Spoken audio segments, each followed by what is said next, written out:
จ้าทุกคนเดี๋ยวมื้อนี้เราจะมาเพาะเมล็ดพันธุ์พริกฮอตลูกผสมนะจ๊ะหลังจากที่เราปลูกพริกกะเหลี่ยงภูเนาะได้ประมาณ20กว่ามื้อเนาะเราก็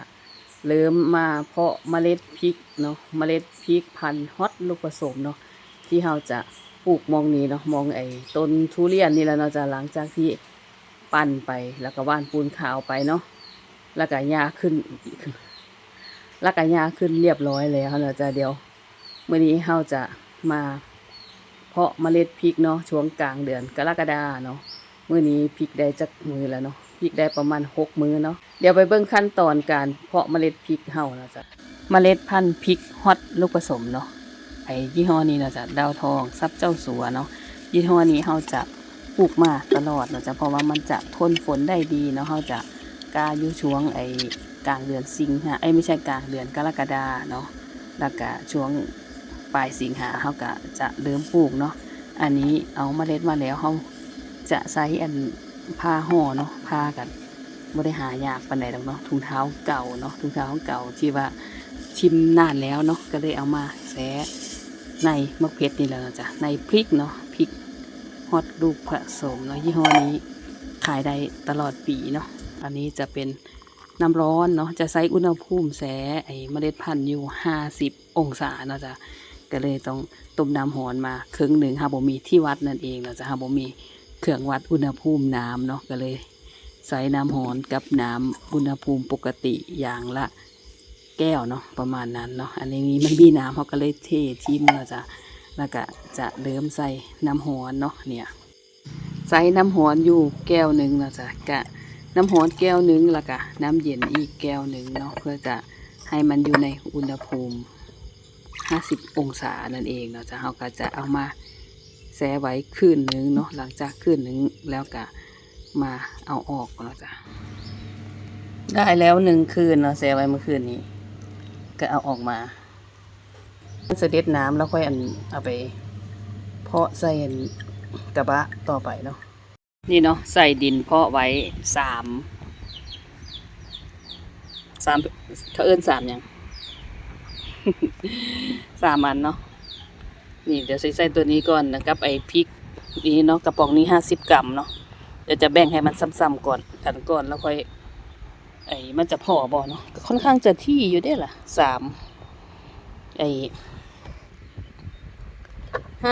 กรัม3 กระบะเนาะแบ่งให้เท่ากันใส่ไว้เมื่อคืนนี่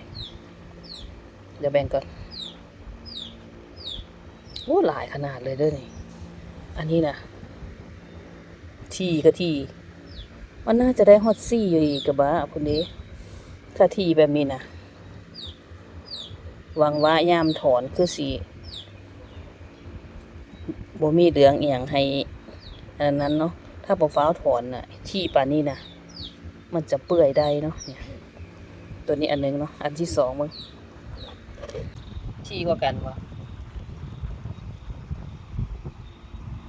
ยังจะมาเกี่ยอีกเทื่อนึงเด้อ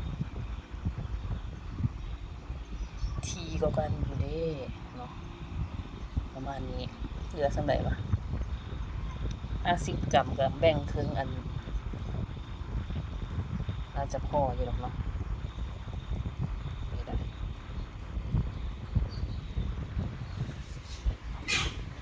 ได้ละ1 อัน 2 อันอันนั้นอันที่3ลองเกลี่ยเบิ่ง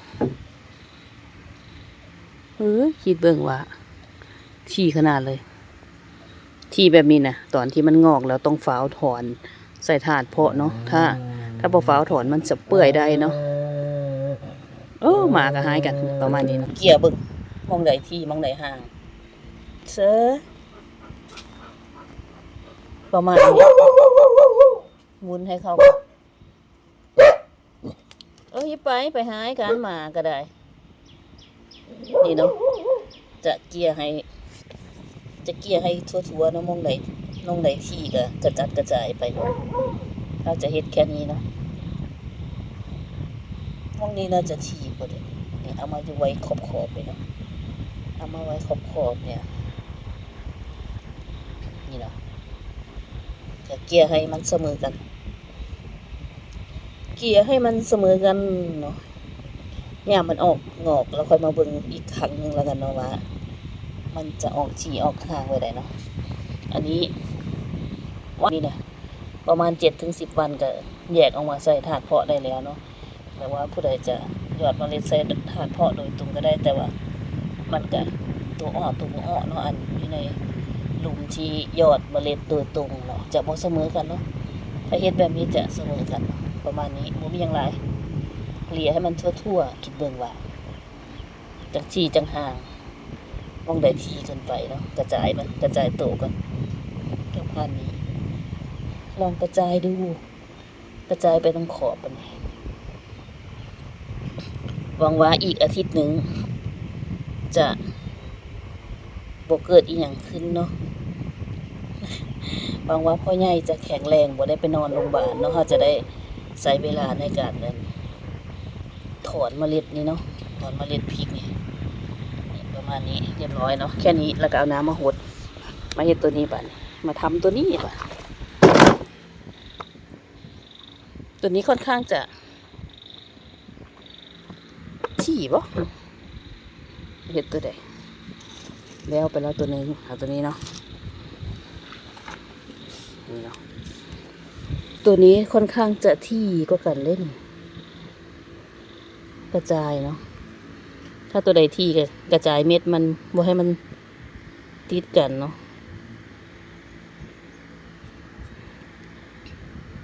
แบบนี้บ่เปลืองพื้นที่ถ้าหว่านใส่นานก็ฝนตกห้ำงามเลยงามได้เนาะหมาคืออันออกมากัดนะมึงฉี่เกินไป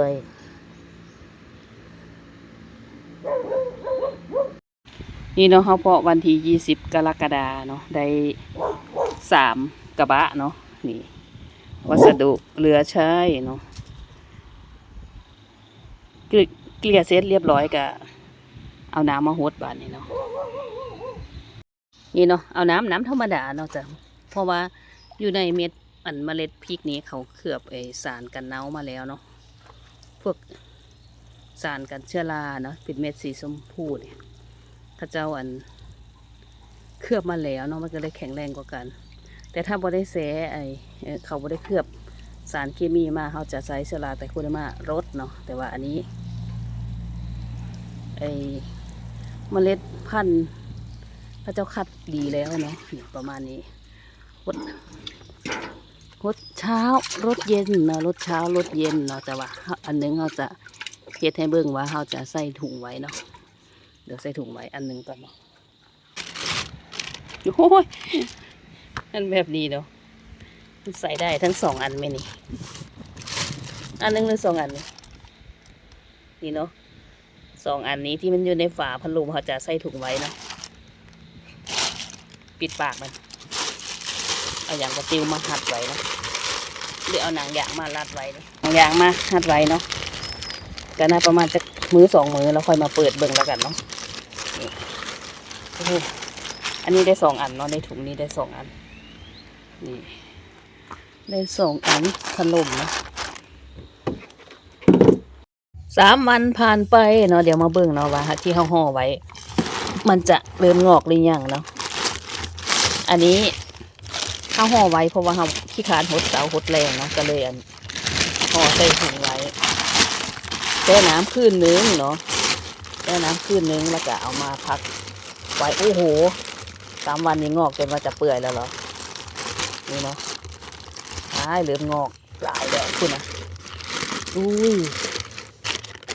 งอกเยอะเลยเนาะอุ้ยเดี๋ยววัฒนัดในการลอกค่ะ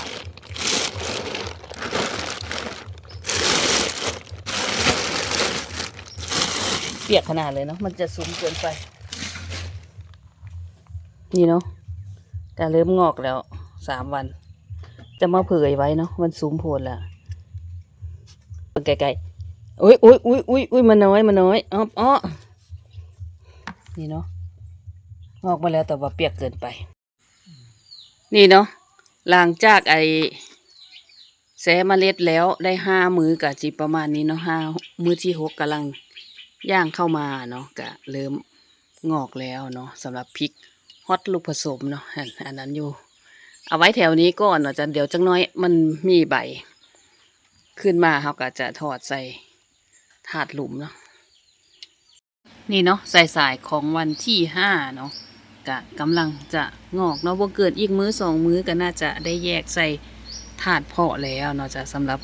ไอ้พันธุ์พริกฮอตลูกผสมเนาะนี่ประมาณนี้เดี๋ยวสำหรับคลิปนี้เนาะขอบคุณที่เบิ่งคลิปเฮาจะจบเนาะจ้ะเดี๋ยวคลิปหน้าค่อยมาแยกใส่ถาดไอ้หลุมต่อไปเนาะจ้ะ